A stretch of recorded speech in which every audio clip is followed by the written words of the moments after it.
we can do this. Yeah, absolutely. So Erickson's already rolling with the Q&As.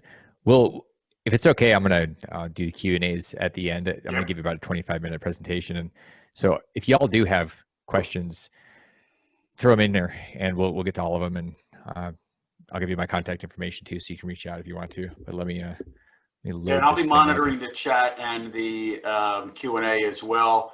Do you want to, I can give you a quick intro for what I know, or you want to introduce yourself? I mean, however you want to do it. I thought you did. This is Damion. He's the guy that has hoarded all the cameras. So if you can't get cameras, you're looking at the problem right there. Now go ahead. So Damion and I are GoBundance brothers. GoBundance is a network of healthy, wealthy individuals that all come together for various pillars of purpose. I've known Damion since I've been part of GoBundance since January, more through our Facebook group and private group. What I've learned recently is all the successes that he's had with across many different businesses. Serial entrepreneur, has written over 10 books now? Is that what's the number at? I think we're at 13. 13 books, financial wizard across many different facets that we're going to hear about tonight. 5th degree black belt, reinvented himself after losing everything and then rebuilding his wealth. And tonight what he's going to share is his program, his platform, eQRP, which I recently just learned about, and it blew my mind as a way to actually take control of your retirement accounts and being able to control how and what you invest with them. He's going to share all about that. And I thought that it was just so powerful that the network that I have, I want to share it with as many people. As Damion says, that his mission is to free everybody from financial bondage. So hopefully I did you some justice, Damion, and take it away. No, I appreciate it. Thanks for putting this together. And everybody, thanks for hanging out on a Tuesday night. And we'll give you some fun, some info, and maybe make you giggle a little bit. Sometimes that happens because this gets a little ridiculous. It's like Anderson Cooper's Ridiculous. This can be that. So we'll see what happens. All right, let me share my screen, and if you want to enable me as a panelist or a host, you should be a panelist now. You should be allowed to. Let me see. I think it make me a co-host. I have to be given the power here. All right, try now. All right, I think we're gonna be good. Okay.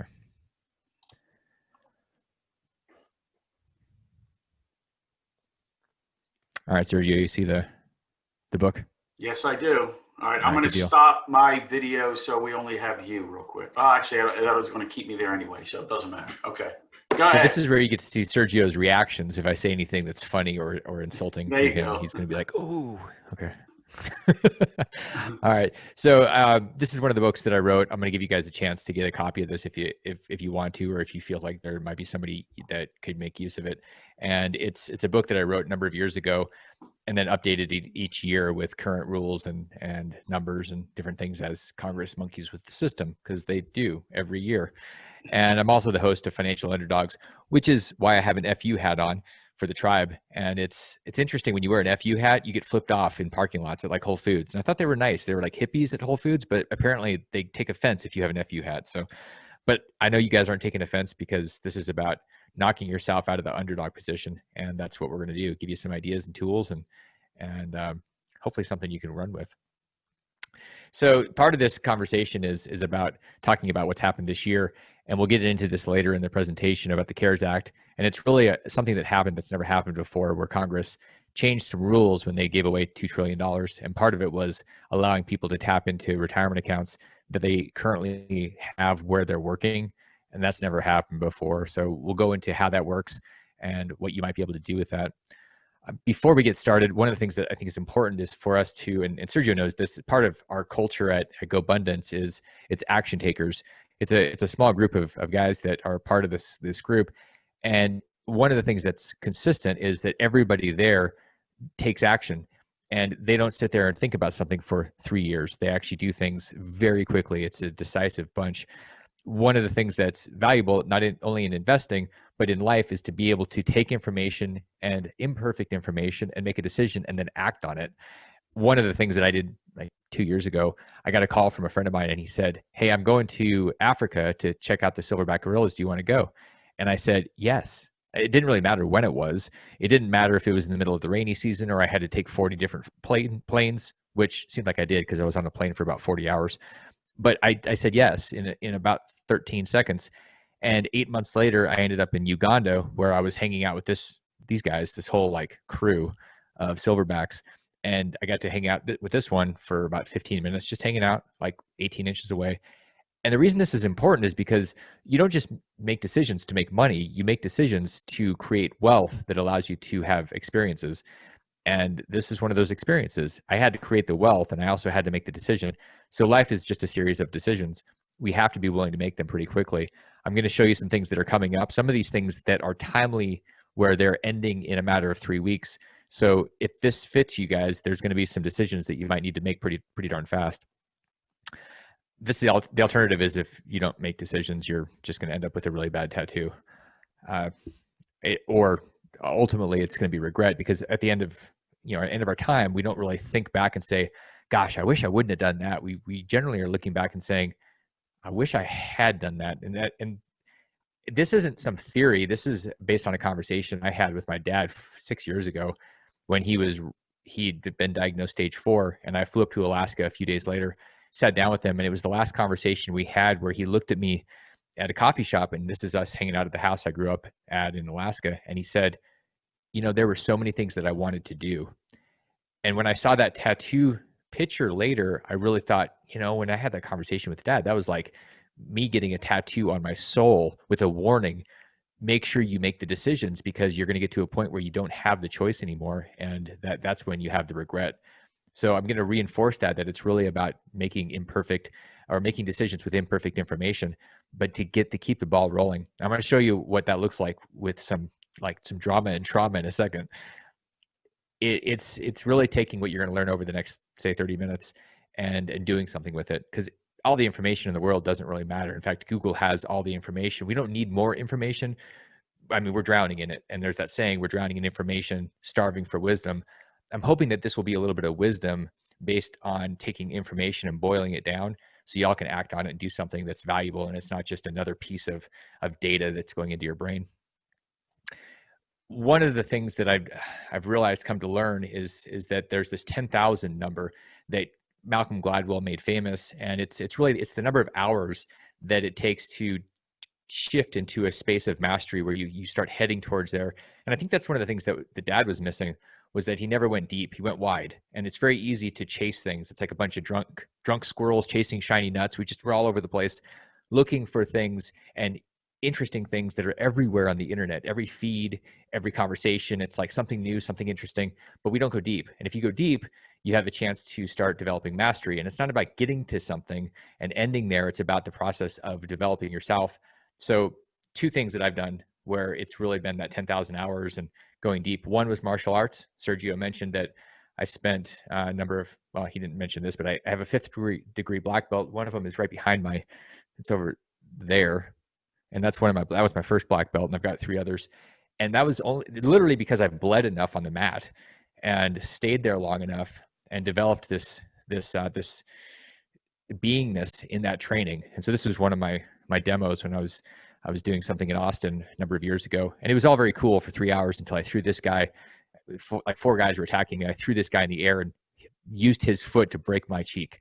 So that was like the finale of mastery. So even when you're a 5th degree black belt, doesn't necessarily mean that you're awesome. It just means you've spent a lot of time bleeding. The other thing that I spent a lot of time doing, to give you perspective on where I come from, I'm not just a guy that read a book because he regurgitated information. I've actually been out in the trenches, and this was what my portfolio looked like. And I didn't inherit something. I started off with 0. In fact, I went to college and got kicked out because I started businesses, and I kept, they said, you can't put the bookstore out of business from your dorm room, but I paid for school doing it, so they kicked me out. And ultimately I went into real estate and developed this portfolio, which is amazing for some people, and some people think this is a good start. For me, it was cool, and it's because it included Will Smith's car from Bad Boys 2, which I thought was pretty cool. And it was pretty cool, until I got arrested a week after I bought it. But anyways, that was a totally different story. And it all was good in this space until 2008. And then I learned some lessons. I learned things like if you're just your balance sheet, like if your net worth and your self-worth are the same thing, you're in trouble if you go through a 2008. A lot of people are going through stuff like that now. And they're going to realize that the money, if that's all it is, there's a big problem because it's not enough. The money's never enough. What it comes down to I think for everybody, I would challenge anybody that says it's not just about the money, or that if they say it is about the money, I would say, really? Okay. I realized it wasn't. And I had to go through this massive amount of pain. And it led me to a place where Sergio touched on it a few minutes ago, that there's a mission. It's not about me anymore. It's not about more money. More money isn't going to do anything different for me necessarily. Maybe I'll buy a bigger house or more land or something, but it's really about why I'm here. And the purpose of being here is to free 1 million from financial bondage. And I say 1 million and not 1 billion. Like, I know Grant Cardone says, I'm here so 8 billion people know me. And I go, dude, you're such an arrogant son of a, although I actually think he's probably a pretty good guy. If you heard him on Michael Blanc's podcast about 3-4 months ago, really good interview. And I had a lot of respect for him and what he shared, but he did make that comment years ago where he thought 8 billion people should know him. I don't want 8 billion people to know me. There's 1 million people makes a dent and starts a ripple effect. And so that's why that's the number for me. It's really a laser focus to break the shackles that we put on ourselves. And these shackles we put on ourselves, for a lot of people, it's because we're afraid of the IRS. So we make decisions, or we don't make decisions because we're afraid of this like cloaked, dangerous villain with a 3-letter gorilla agency backing him up. If you've ever had experiences with the IRS, they're often not that fun. Like when you get a $670,000 bill in the mail with certified letter from the IRS, not fun. Had that happen. Wasn't expecting it. Ruined my day. The reason I think this should be a concern is because most people spend about 70% of their income over their lifetime paying that guy, paying that system, and it's really just squandered wealth. And it's because we don't know the rules. The alternative is zero. And it's many of you probably remember the argument or the debate between Hillary and Donald back in 2016 when she said something to the effect, he doesn't want to show his tax returns because he doesn't pay taxes. And he goes, that makes me smart. And I remember going, interesting. Seemed a little arrogant. But the reality is he was just using the tax code with the incentives that the government put in place to get people to do things that the government's terrible at. And Hillary has always been an employee. So she's used to 20, 30, 40% taxes. And she thinks that that's good, which I think is idiotic. And she doesn't really serve anything. The truth is, if you can get yourself into a 0% tax bracket, it means you're probably doing a lot of things like developing real estate, like investing, not trading, not speculating, but investing, hiring people, doing things that we need for society. So that's what we're going to do. We're going to go to zero. We're going to get you guys to zero and not 70%. To do that, we're going to have to think differently. I'm a big Apple fan. And so thinking differently allows us to invest differently, which gets us from that 70 down to the zero. And we're going to do that through something that we created called the eQRP. And this is a unique retirement vehicle that there is nothing else. This is it's like Coca-Cola. There's no Coca-Cola. There's RC Cola, but RC Cola is never going to be Coca-Cola. So it's a different formula, different things. It's the enhanced qualified retirement plan. It also means the E is for energy, and it's also for employees. We'll talk about that in a second. But there's something different when you think about all the different types of money out there, all the different types of retirement accounts. Because if you think about 401ks, they're really a victim vehicle. And the reason I say that is because if you have a 401k, you can blame managers of the 401k, you can blame the market, you can blame Congress, you can blame Donald or Barack or whoever you want to blame, totally about being a victim. And with an eQRP, you're the only one in charge. So it's about self-responsibility. If you want to blame somebody, you got to look in the mirror. And that works for a portion of the population. Unfortunately, there's a lot of people that are just in victim land. And so they tend to want to tell you how woe to them, life is hard. And so this is really meant for people that say, okay, if it's going to be, it's up to me. And that's what this is designed for. It's the Ferrari of 401ks. It's literally the best thing out there. There is no equivalent. There's nothing that's better if you want control, if you want to create a legacy. Give you an example. Mitt Romney has over $100 million in his retirement account. It's not an eQRP, but he's got something similar. And there's ways to create unbelievable wealth and not pay taxes on it. So I'm going to talk about some of those ways, and there's other ways too. This is just one of those tools that should be in most people's arsenals. Not the only thing, but should be there to take advantage of it. One of the reasons is because most of the liquidity, most of the net worth that people have in the United States is sitting in these type of retirement accounts, the IRAs, 401ks. There's like 30 trillion. It's probably more now because the stock markets are at all-time artificial highs, but there's a lot of money in there, and it's the money people are looking to spend. You don't necessarily spend your equity in your house. You can't eat that. I know you can take out a loan, but you're not going to but you got to pay it back. With retirement accounts, we tend to use that, or the idea is we're going to spend that on consuming. It's going to be something for our life. And so when we think about resources where, let's say we're putting deals together or our own retirement accounts, this is where all the money is. So if we're trying to figure out how to raise money, for example, this is where all the money is that you would necessarily need for anything you could ever do. Big question people have is, why haven't I heard of this? And Sergio may have been asking himself this, like, why have I not heard of this? Well, it's super easy, because Leonardo DiCaprio did not want Sergio to know about this. And it's because the Wall Street system doesn't want to tell you about any of this. They don't want to tell you that there's a way to get rid of the fees and to take control, which they tend to like. I mean, Wall Street system, and I say this, when I say the system, I say most of the system is trained to train you that you're stupider and not sophisticated enough, and that they should keep your money. Really, that it's their money. And I know that there are some great financial advisors out there. Majority of them are just looking out for themselves. And I really do believe that. I see most of them, and I deal with them every day. And unfortunately, they're just thinking about how they're going to make more fees and how they're going to create more free time. There's a good model for them, but it's not necessarily good for everybody else.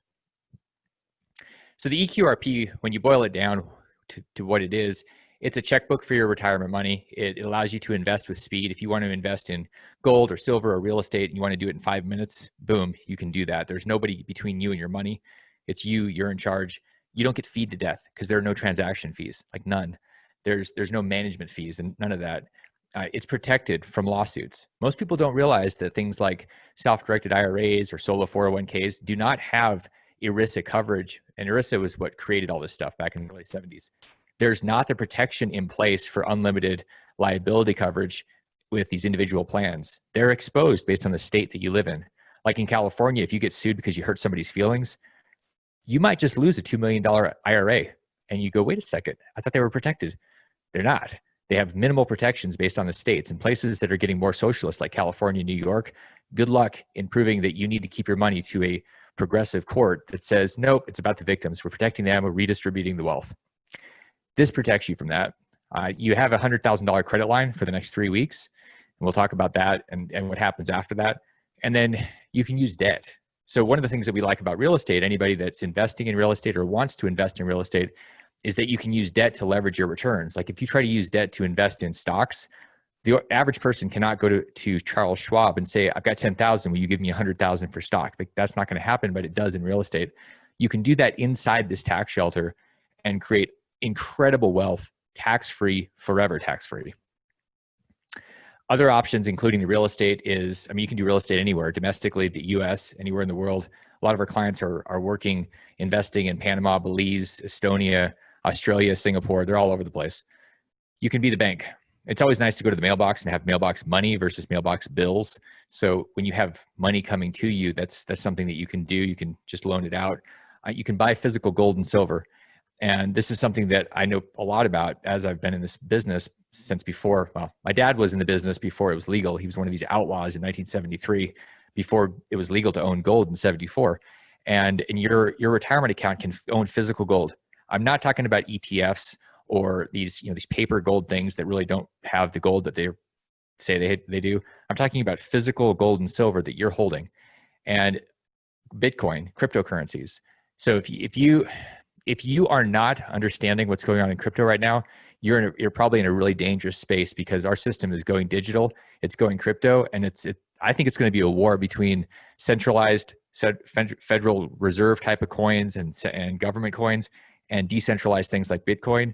Bottom line is our system is changing. Our money system is changing. It changes every 30 to 40 years, and we're in the middle of that right now. So if you want to speculate or you want to invest, you can do that with your eQRP into crypto.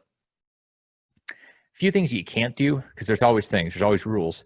You can't invest your retirement account with kids or parents. Like anybody that's up or down in your genealogy on your family tree, can't invest with them.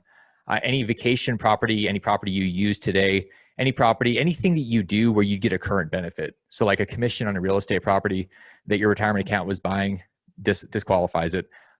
You could buy a vacation house that you were going to Airbnb out for a number of years and then distribute it to yourself and say, okay, now I'm going to live in it, or now I'm going to play in it.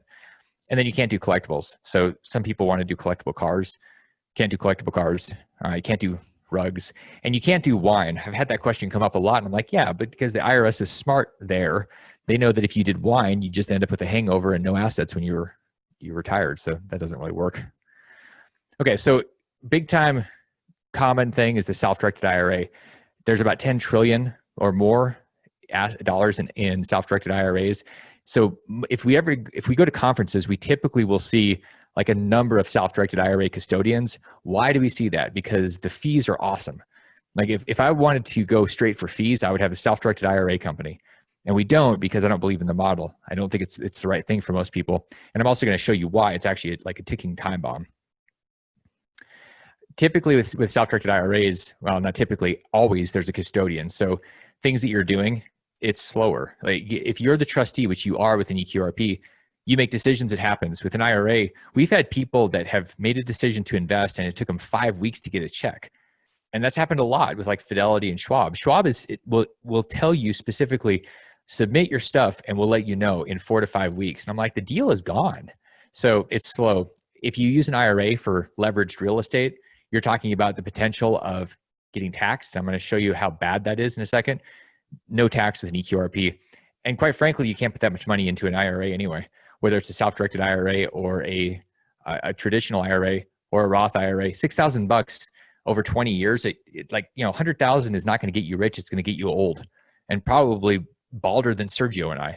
I mean, it's just going to be, it doesn't do anything. So eQRPs, you can put $57,000 a year. Here's the thing. If you have a spouse or you have kids, let's say you had 3 kids, you could put over $250,000 a year into a retirement account. Now, I know that seems like a lot for some of you, and some of you go, hey, that's a great way to put $250,000 away and get a tax deduction. So a lot more options, a lot more power there. This is one of the deals that a friend of mine did in Texas, in Austin. It's a medical facility, and this was a syndication putting investor money together. And in this deal, this is dirt up.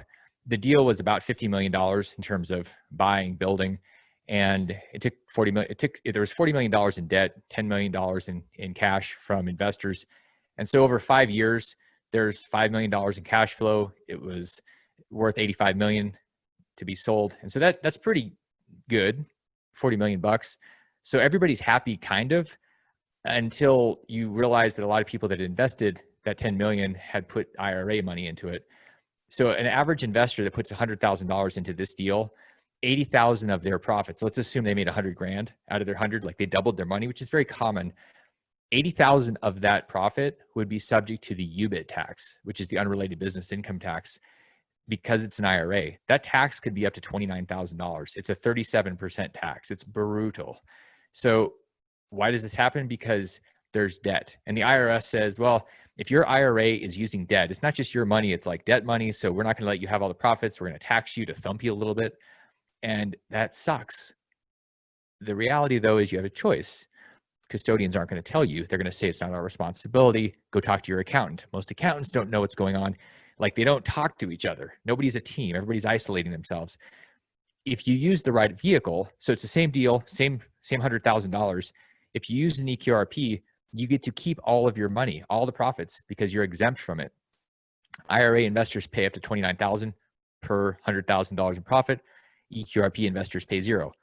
There's a regulation, there's an exemption, because years ago, developers went to Congress through lobbyists and said, hey, we've got a lot of 401ks, a lot of qualified plans that are investing. We don't want them to pay taxes on our leverage deals. And they built a rule. There's an exemption. So eQRPs are exempt from this, which is a very good thing, unless you have an IRA. Another thing that people do is, and I don't know why you do this, but let's just say you flip a house. This is one of our clients now that came to us after they heard about this, and they said, hey, we have a deal. We just used a few $1,000s from our IRA, self-directed IRA, and bought this house to remodel it and flip it. And I said, okay. And they said, but I said, you talked to your accountant, didn't you? And they said, yeah, we're about to close on it. It looked good until they talked to their accountant, and their accountant said, you've got about a $20,000 tax bill coming, because most of it was leverage. You know, it was highly leveraged, a lot of debt. And I said, do you want to fix that? And they said, yeah. I said, great. We converted to an eQRP before they sold it. They got to keep the whole $58,000, no tax bill. So if you think about it, it's better, like, you know, you hear the commercial at Geico and they say 15 minutes will save you 15%. This 15 minutes saved them $20,000. Better than any, I don't care if you have a Ferrari, it's a better 15 minutes. Yeah, because your insurance ain't going to cost that much. Anyways, really important to know the difference and to not be sitting on the wrong vehicle. Again, it's because the eQRP is exempt from UDFI. And unfortunately, there's a lot of confusion. A lot of custodians will say, well, it's not always the case. And it pretty much always is the case. So just so you know, that's sitting there. If you're invested with the IRA in a syndication, anything that has debt, doesn't matter if you've signed on the debt. It just matters that there's debt. And you might even think, well, I've had this deal for 3 years and nothing's happened, no debt or no tax. That's because, and this is kind of a little nuance, but it's important to know, if you've been receiving a K1 and it has a net income on it because of depreciation, you're not going to, UBIT's not going to happen because it's positive. It's over $1,000 in net income. That happens when these things exit. When these things sell off, all the recapture happens and you're going to have a massive tax bill. We've had people that have had one deal where they were going to spend $50,000 to $100,000 in UBIT saved because they converted to an eQRP. So if you are invested in a self-directed IRA or with a self-directed IRA into something, we just take that thing and we move the asset and shift it. It's called an in-kind rollover. It's not taxable. There's no penalties. We just move the asset, retitle it, and that's it. Then it's exempt. All right. So can you do this? So it's more of a question of whether you should, but I mean, in terms of who's qualified, syndicators, people putting deals together. If you're self-employed, if you have an online business, if you're an affiliate, you have an eBay store, you have a lemonade stand, virtual or physical. I don't know if you can do physical, but like a virtual lemonade stand where you pretend to sell, I don't know. Investors, if you manage property, I always say, you know, people say, well, property management of your property is not a job. And I'm like, hey man, property managers are people too. Like, don't tell me that they're not people. They have rights, and you know, we need to acknowledge them. They're qualified. If you have a W-2, if you're an employee, if you're a doctor, a baker, a candlestick maker, like whatever you're doing, totally fine.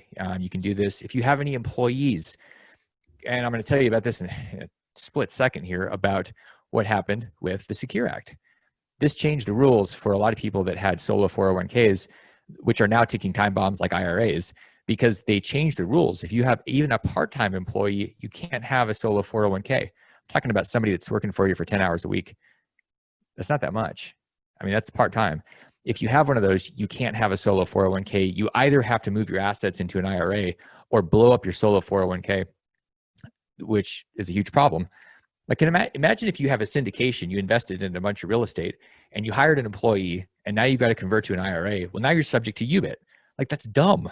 So how do you avoid that? You have an eQRP that's dynamic, that actually can have employees full-time, part-time. And the other thing too, the solo 401ks are similar with IRAs, that they're limited in terms of liability protection. So you may be sitting on a big pile of money that's just exposed. It's like, hey, come sue me. And y'all have been to any of these cities in the last 5-10 years? Every bus seems to say, if you're injured, come call me. If somebody hurts your feelings, call me. Let's sue them. So we really have to make sure that our stuff's protected, not just with insurance, but the right vehicles, so that the courts don't have anything, because people will look for people with assets that are easy to get to. If you've got the right retirement vehicle, nobody's going to go after you for very long because there's just nothing to get. Another thing that happened with the Secure Act back in December of 19 is they set up some retroactive planning options. So typically with tax planning, you have to plan in advance. You can't say, okay, last year I made too much money, I'm going to fix that now. Like, you're stuck. You can't go write something off from December when it's June. That changed with the Secure Act, where now you can set up a retirement account and for the previous year and contribute for the previous year and get a tax deduction. So as an example, let's say you set up a retirement account in like right now and you made it for 2019. If you did that, you could contribute. Let's say you contributed 57,000. Let's say you made 200. Well, now your income's been knocked down to 143. If you also use the QBI, which is qualified business income, if you had the right type of LLC and you got that, you automatically get a 20% deduction. This is the Joint Tax Act that they did in 2017. What this means is that you kind of layer these different tax acts together and these different programs.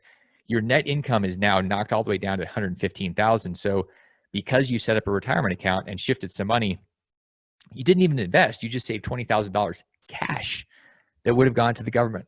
So, I mean, that's the next 20,000. That's not even the last 20,000. We already did one 20,000. Now we're doing another. I mean, these are just, if you know the tax code, you can literally get to zero. I mean, it's almost kind of a game in a way. It's sort of crazy. Okay, tax 20,000. Now, here's another one. One of the other things that happened is becoming a real estate professional became a very important thing for a lot of people.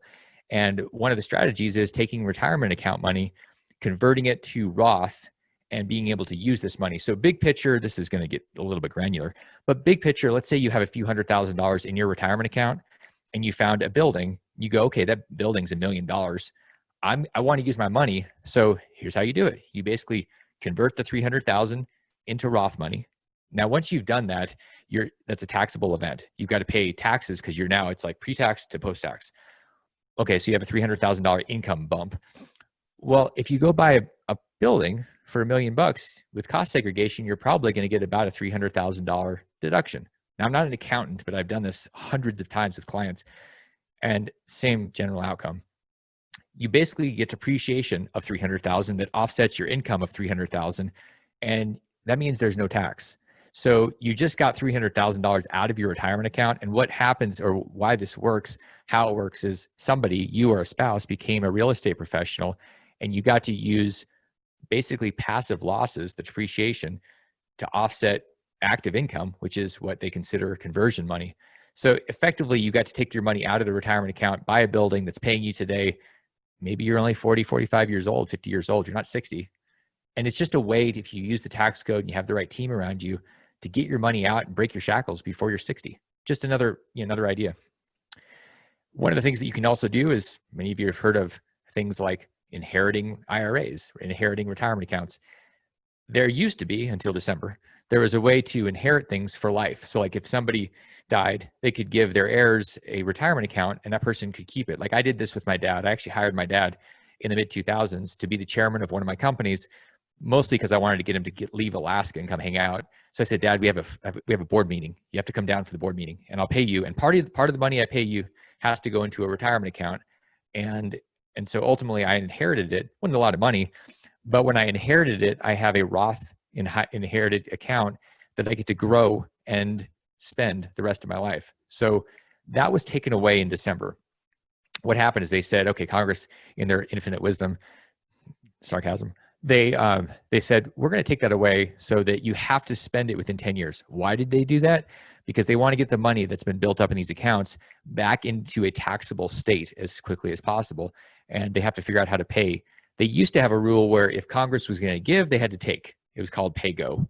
And that doesn't even apply anymore. They can just go. There's no paying for anything. They just sprint. So back then, this is one of the things that they took away. And you can still bequeath something to someone. And like if it's a Roth account, a Roth eQRP, they would get money. And if you have somebody that's not like a 20-year-old out of control millennial, like I probably was, not a millennial, but out of control 20-year-old with a Ferrari, you teach them how to deal with money. And so you create legacy wealth. It's about your family having wealth and lasting beyond you versus the government just taking it. Any of you that have kids, the tax rules also changed around tax brackets. So now the tax brackets for the first 12,200 are zero. So anybody that makes 12,200, no tax.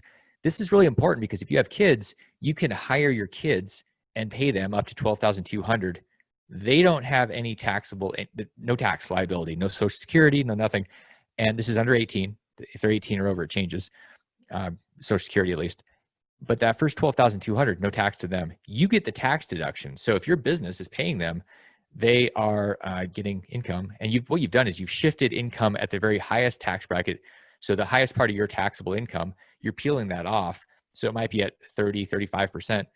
And now it's theirs, or you're managing it for them. You're probably going to spend the 12,000 anyway. But if you're in the 35% tax bracket and you shift that 12 to 0 in terms of tax, you just basically gave yourself a $4,000 cash tax credit. And one of the things that happens when you have active income, which is what this is you can contribute the active income into a Roth eQRP. So it's after tax money going in. This 12,200 bottom line is never taxed. It ends up in a after tax retirement account because the after tax chunk was at 0 tax. That's pretty cool because now you've got Junior that has this pile of money that's growing and it's tax-free forever. Now you're thinking, well, I want to save up for college or whatever it is you want to do. Great. That 12,000, you can pull at any time. You start putting it in there when Junior's 5 or 10 years old. You've got 10 to 15 years of putting the 12,000 in. So at age 18 or 20, there's 120, 150,000 bucks you can pull out tax-free, penalty-free, and let the gains grow forever. So this is, and by the way, if you're trying to figure out how to pay your kid, it has to be bona fide. So one of the things that a lot of people do is they hire their kids to do child modeling. This is me. I was modeling for JCPenney. Look how well that turned out for JCPenney. They just went bankrupt. So anyways, that's one option, and it's highly paid. JCPenney doesn't pay a lot, but if you're a successful business, you got to get quality talent and get professional photographers and pay your kids $1,000 a month for a retainer. Talk to your accountant. This is a really good strategy to get a lot of money out of your tax bracket into theirs at 0. Speaking of getting money into accounts, you can put money in from IRAs, 401ks, thrift savings plans, TSP, federal employees, 403bs, 457s, cops, teachers, firefighters, as many as you want. We've had people come in with 15 different plans, from different employers. I guess they just couldn't hold a job very long, or maybe they just looked like variety. I don't know. Unlimited numbers, contributions. You can put $57,000 a year per person. If you're under age 50, if you're over age 50, right now it's 63.5. And it can be deferred or Roth. So if you make too much money with an IRA, you can't put money in to a Roth, but here you can put all your money into Roth. So you can build up a big chunk of never taxed money in here. And that's per person. So again, have a spouse, have kids, you can put a lot of money in here. Okay, CARES Act, March 27th, 2020. This was the act, the big $2.2 trillion spending orgy that Congress did. And basically they just said, okay, let's spend money on everything and see if it works.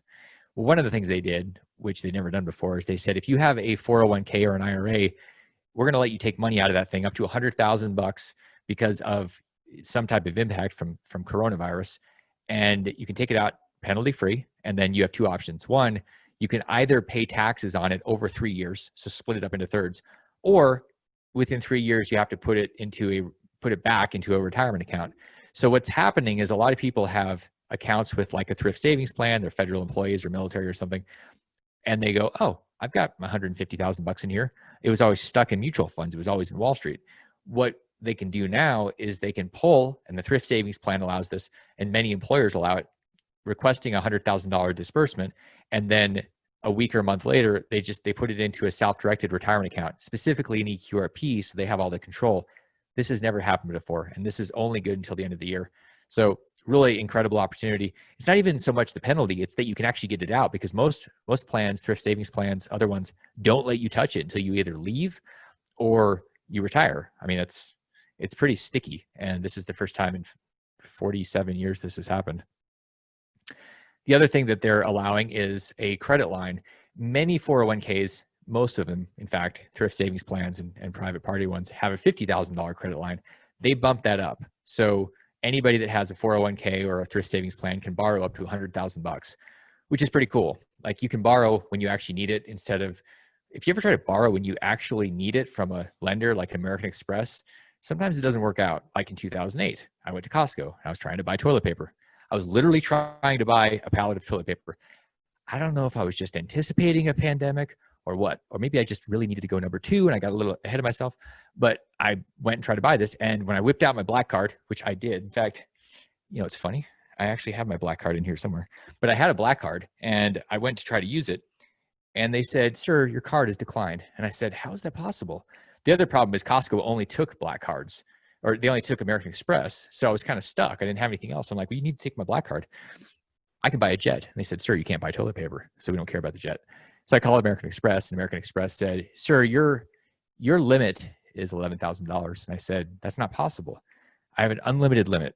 Don't you know who you're talking to? I'm the guy with a Ferrari. I can buy a Ferrari. And they're like, sir, you have an $11,000 limit because your balance is 11,000 and we've frozen everybody in your industry. I mean, that's what they didn't say, the frozen part, but that is what just happened.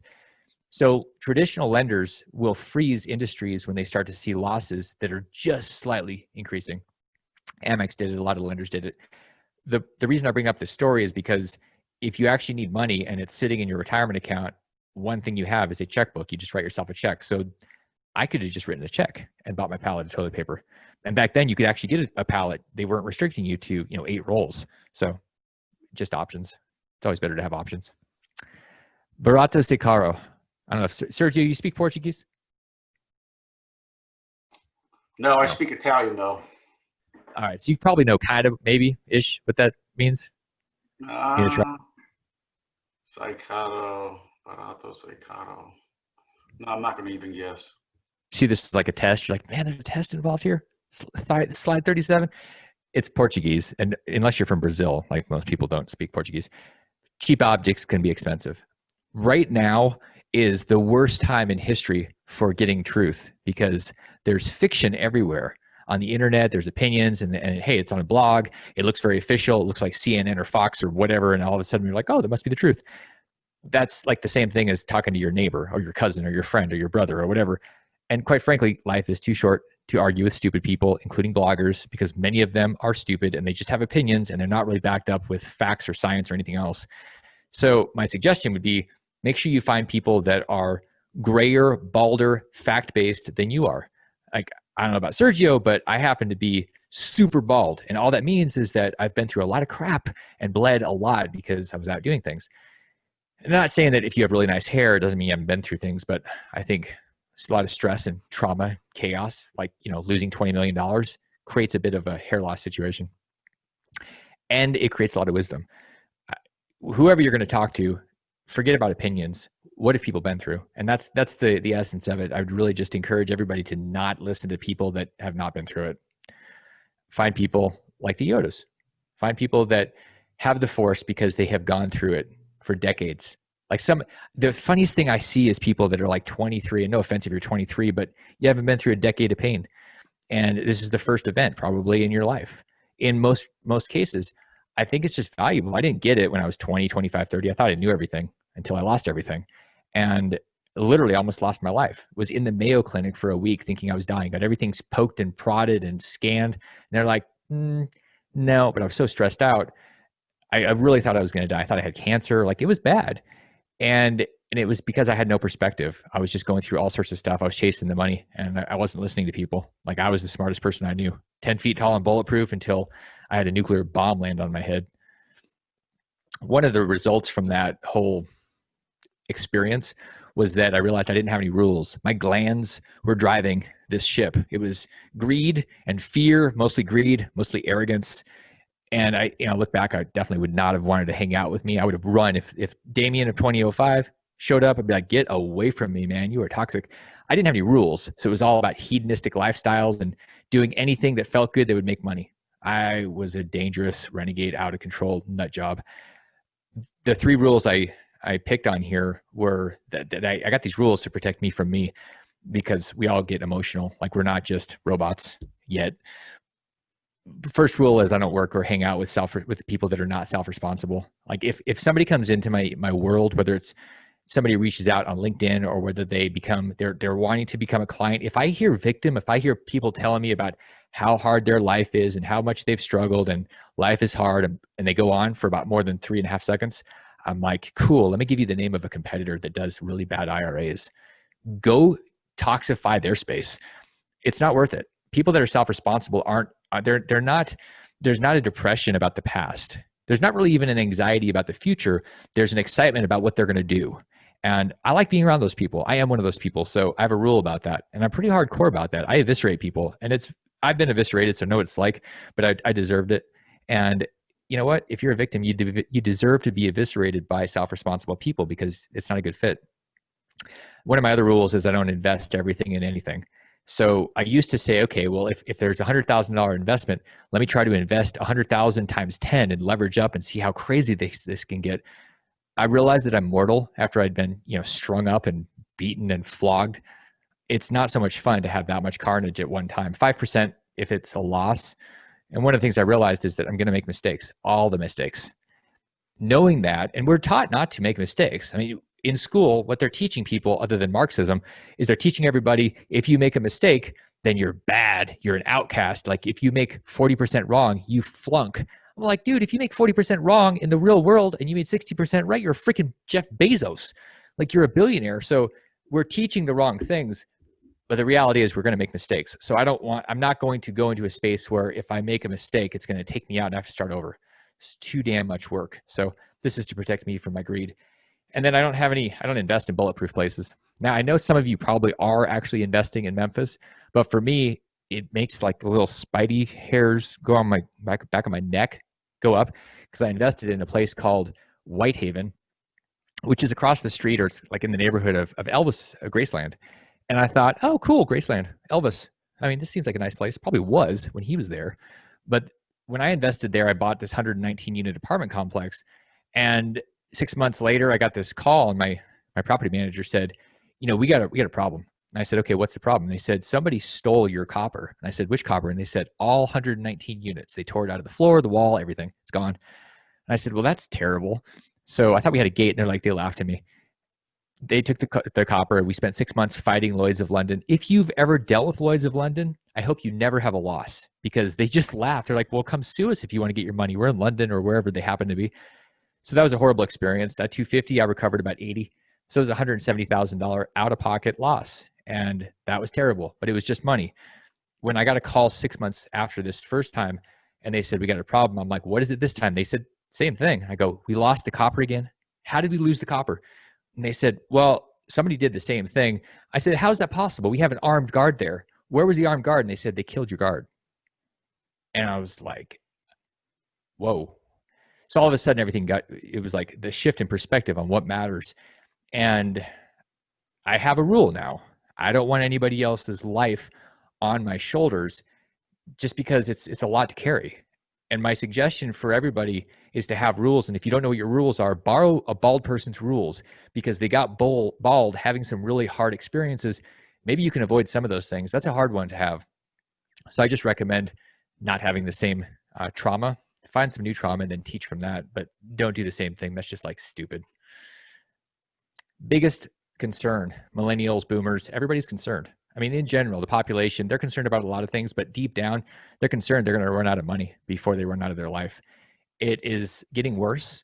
I know there's a lot, if you look at the actual numbers, hardcore data, the gap is getting bigger and bigger, which means most people are in this space.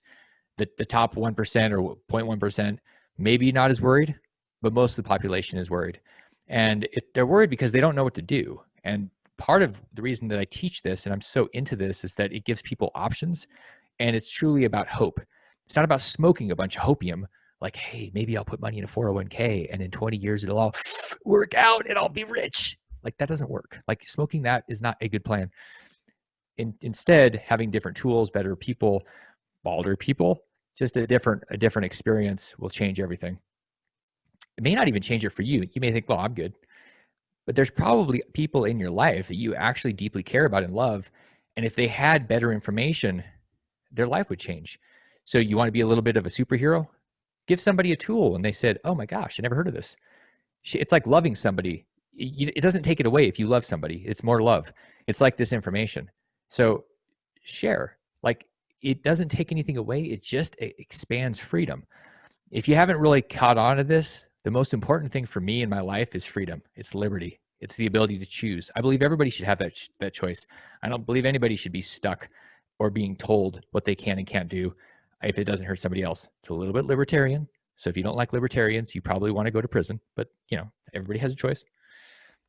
Here's how you share, and here's how you get more of this information if you want to. If you have a phone, which I don't know how you'd be watching this if you didn't have a phone, because it's kind of like required. It's like tennis shoes. Text the word eQRP to 72,000. And there's a report that I wrote, including the CARES Act stuff, that, by the way, that loan provision ends September 27th. So if this is interesting at all and you want to try to do something with the current employer's 401k or thrift savings plan, I highly recommend getting this report. You can download it on your phone, share it with people, just, use the information. And if we can help with unlocking some of these assets so that y'all can do what you want to do with them.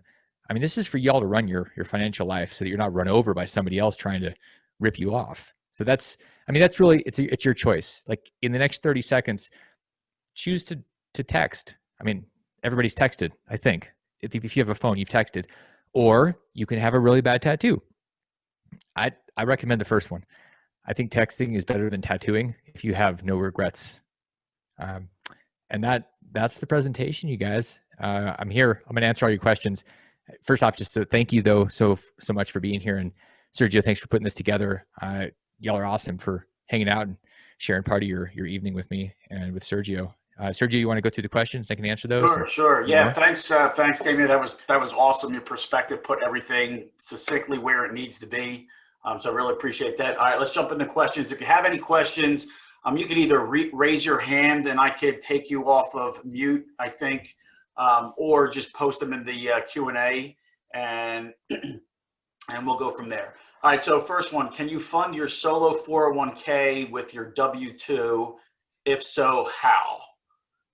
All right, so any type of 401k is tied to a sponsor. So if you have a W-2, the only place that W-2 money could go is into that company's 401k. If you have your own 401k, if you have an eQRP, that would have to come from a company you owned or self-employment income. So you can't take W-2 income and put it into your own retirement account. It has to be in the same place.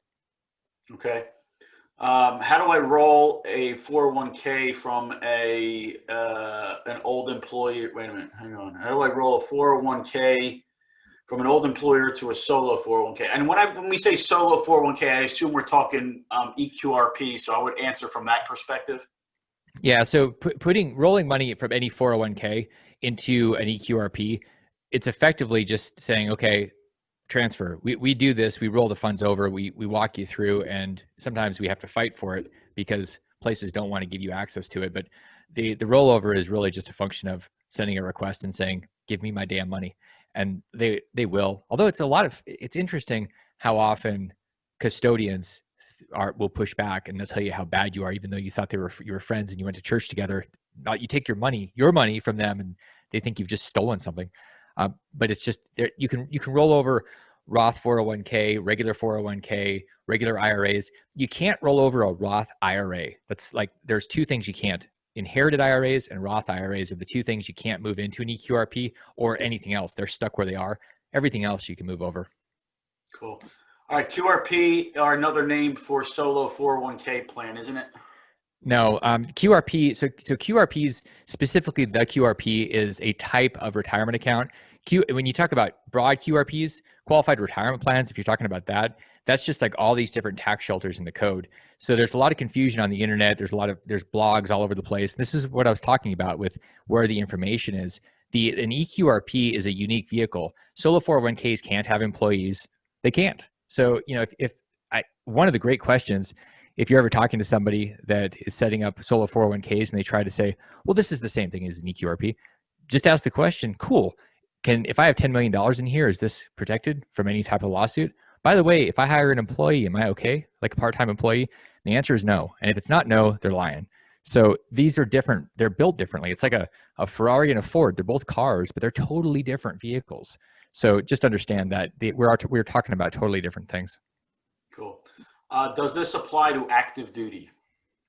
Yeah. So if you're active duty and you've got a thrift savings plan, I'm assuming, Erickson, you're talking about military. If that's the case, then you have the ability right now to pull up to $200,000 out of the TSP, and 100 of that can be rolled into an eQRP after you get it. 100 of it you can borrow, no payments for a year, and then you pay it back over 5 years. So a lot of options to access money that wasn't there before. Okay. Erickson, can we get a copy of your rules? Yeah. Just I'm gonna go into. Let's see, is there a chat in here? Actually, here, let me You know take. what? Let me stop this share. Can I'll you stop. stop sharing so we can kind of get your face full screen? Maybe. There you go. And we're back. If y'all want to directly connect with me on LinkedIn. I do that more. I mean, I can give you my email. The problem is how many emails do we get a day? And LinkedIn actually filters the limit. So I like LinkedIn because humans have to contact me versus spam bots. So just connect with me on LinkedIn and I'll drop my rules in there for you. All right, cool. So next one. So you don't invest more than 5% of your net worth in any asset class. Does this mean you have 20 asset classes? And how does that tie back to your go deep, not wide principle? It's a great question. So the 5% is any one thing that I don't control. So like I have a lot of my net worth in my businesses, and I have a lot of net worth in physical gold and silver. And so 5% is anything that I could literally, like I invest in somebody's syndication. This doesn't work if you have 50 or $100,000. Like you're not going to get anywhere if you invest $5,000. Nobody cares, and it won't really do anything. But once you start building your wealth, there's got to be rules about capital preservation. So that 5%, if you expanded on the rule, if you looked at the whole rule, it's about things I don't control. Cool. Next question. How much does it cost to set it up?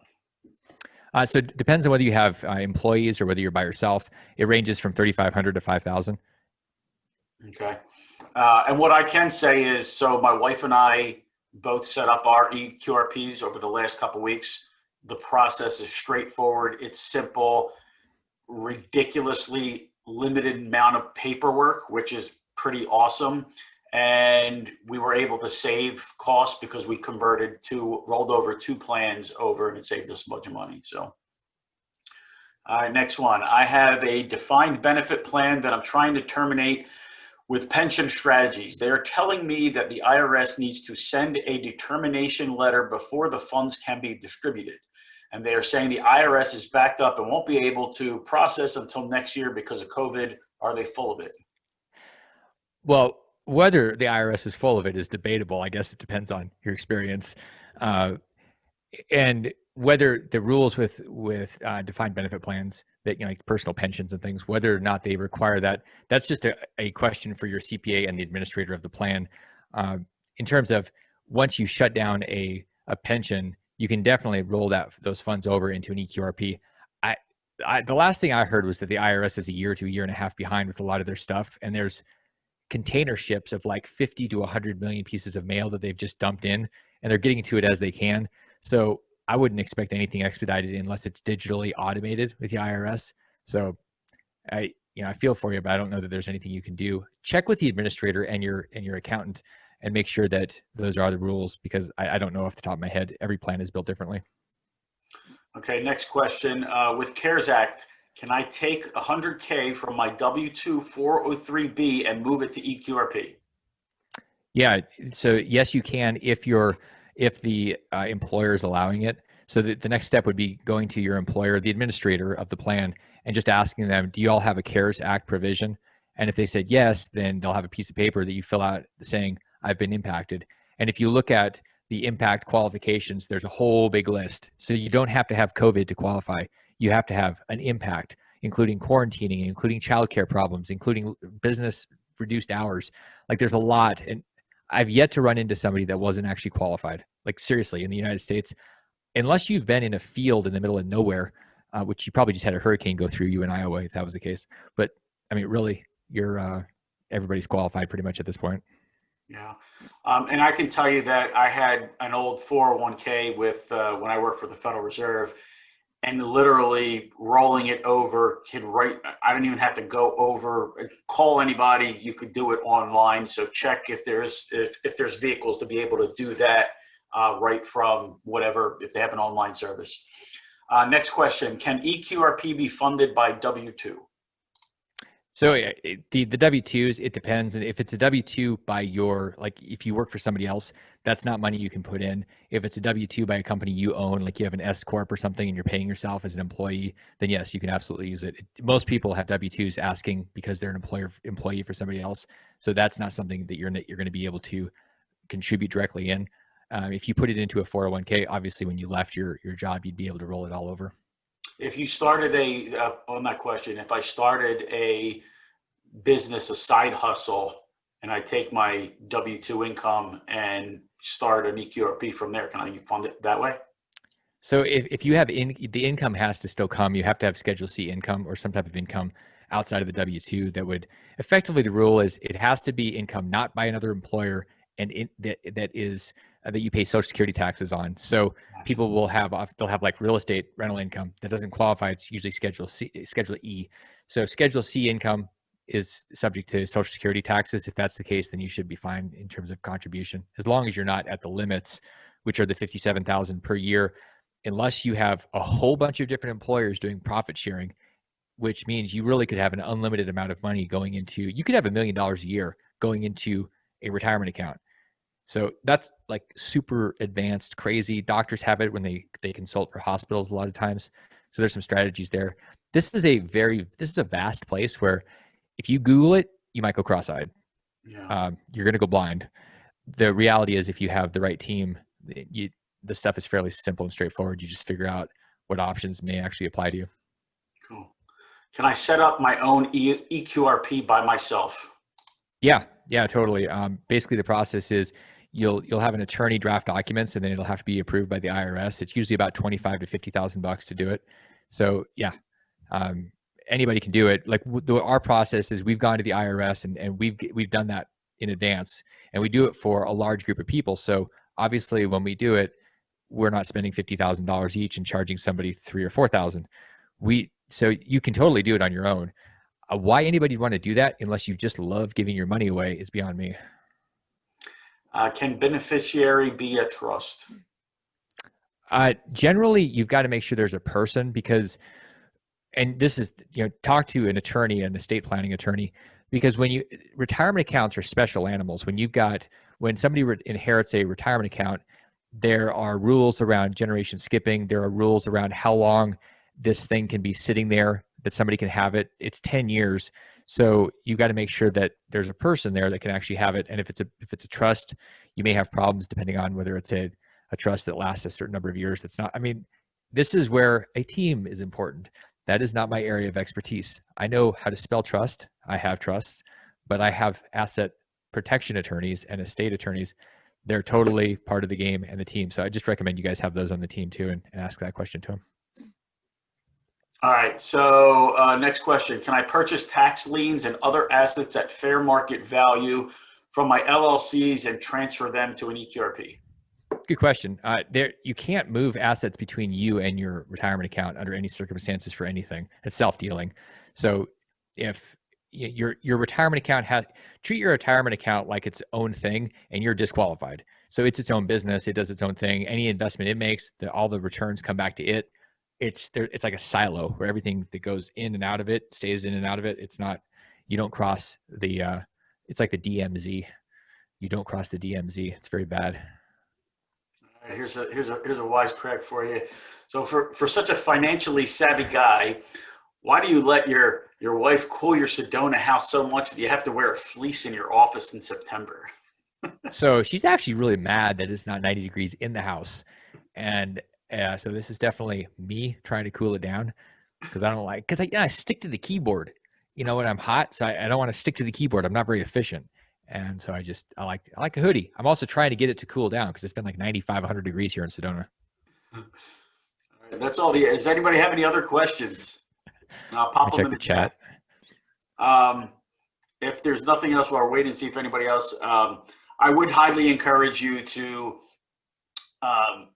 really consider this. eQRP for me has been a game changer. Just being able to transfer my rollover, some of these funds that I have just sitting there dormant, watching them going up and down with this crazy stock market, and then being able to have the access to be able to invest in different things is pretty phenomenal.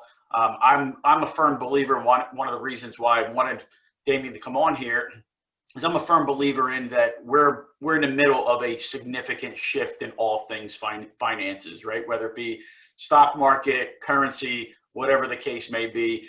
The rules when it comes to retirement plans can and will change. And so I'm a firm believer in getting access as much and as quick as possible. Damion mentioned syndications. One of the things that we do as a company is pull investors together, acquire properties. We're right now looking at self-storage. So if that's something that you're interested in, if you don't already know about it, reach out. We can talk about it. If there's anything else, reach out to myself, connect with Damion, and we'd love to help in any which way possible, because I think we have the same mission in helping people become financially free, and just go about it different ways. And this would be a great partnership. And we're here to stick up for the bald guys too. So just Absolutely. so you know. Yeah, sorry for the glare, but this will be, if you joined late or want to share it, it is being recorded. So I'll be sending out the recording tomorrow, and please text that number again, and I'll have Damion send it to me so we can include that as well. And thanks everybody for your time. And any parting words, Damion? Well, one thing, I'll just answer this question, then I'll have a little parting word. The eQRP question is it recognized by the IRS as a retirement plan? It is, and you get a letter from the IRS with that. It's the approval letter from the IRS that we received. So when you have the plan, you definitely want to make sure you don't want to do the Wesley Snipes approach. And that's where you just do things and you hope it works out, and then you go to jail because the IRS goes, we don't think that really works. You want that IRS letter, and you get that as part of the plan from us. So parting shots in the next 30 seconds, what are you going to do to change your life? I mean, really pull the trigger on something. And the simplest thing is to grab your phone that's 5 inches from you, probably at all times, like me, and just text and then share the information. The biggest mistake I look back and made was not making more mistakes faster, because I was afraid of the judgment or somebody, just my own self-esteem was the issue. And the reality is there was nothing eating me, and nobody really cared. They're too busy focused on themselves anyway. So go out there and do something. And when you fall on your face, smile about it, because you're growing. Yeah. And I agree with that. That's very addicting. Once you start taking the plunge and acting on good information, it becomes easier and automatic. I heard of eQRP within 2 days. I was signed up. So, I was like, I got to share this with everybody. So I appreciate that. Thank you. Yep. Thank you for doing that. Thanks for sharing. All right, guys. Well, thanks again. Have a great night. And again, reach out, take some action, and get your money out of prison. Absolutely. Thanks, guys. Thanks, guys.